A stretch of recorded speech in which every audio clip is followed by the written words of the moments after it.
Hello friends, welcome to Manju tech Telugu. ఈరోజు నేను Vivo T4X ఇంకా రియల్మీ P3X ఈ రెండు ఫోన్స్ మధ్య ఏది బెస్ట్, ఏది మీకు సరిగ్గా సరిపోతుంది, ఈ రెండు ఫోన్స్ కంపేర్ చేసి అన్ని విషయాలు క్లియర్గా చెప్పబోతున్నాను. ఈ వీడియో చాలా ఇంట్రెస్టింగ్ గా ఉంటుంది. వీడియోని పూర్తిగా చూడండి. మర్చిపోకుండా లైక్ చేయండి. ముందుగా డిజైన్ గురించి చెప్పుకుంటే, Vivo T4X flat frame design, premium look, IP64 rating కలిగి ఉంది, dust and water moisture resistance. Realme P3X matte ఫినిషింగ్తో sleek design, IP68 and 69 rating ఉంది. ఇది మరింత పవర్ఫుల్గా వాటర్ మరియు డస్ట్ రెసిస్టెన్స్ కలిగి ఉంటుంది. అంటే రియల్మీ P3X ప్రీమియం ప్రొటెక్షన్ కలిగి ఉంటుంది.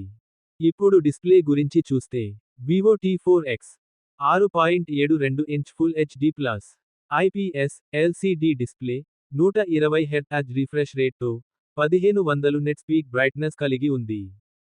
Realme P3X 6.7 inch full HD plus IPS LCD 120 hertz refresh రేట్తో వస్తుంది. కానీ బ్రైట్నెస్ కేవలం 950 నెట్స్ మాత్రమే.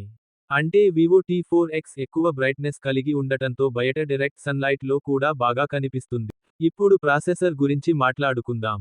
వివో T4X MediaTek Dimensity 7300 ప్రాసెసర్తో వస్తుంది. రియల్మీ P3X MediaTek Dimensity 6400 ప్రాసెసర్తో వస్తుంది. వివో T4X ప్రాసెసర్ ఎక్కువ పవర్ఫుల్గా ఉంటుంది.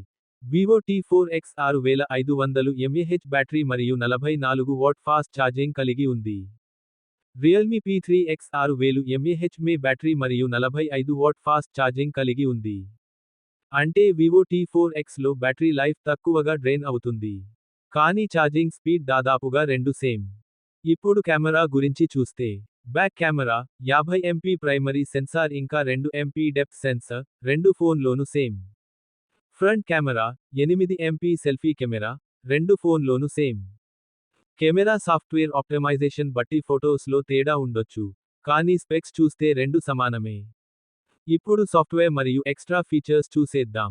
Vivo T4X Android 15 Funtouch OS 15 తో రన్ అవుతుంది. Realme P3X Android 15 Realme UI 6.0 తో రన్ అవుతుంది. రెండు ఫోన్లు 2 ఇయర్స్ OS అప్డేట్స్ మరియు 3 ఇయర్స్ సెక్యూరిటీ అప్డేట్స్ వస్తాయి. 8GB ప్లస్ 256GB 16999 రూపాయలు. 8GB ప్లస్ 128GB 14999 రూపాయలు. ఏ ఫోన్ మీకు బెటర్ అనిపించిందో కామెంట్ చేయండి. మళ్ళీ కలుద్దాం. బాయ్.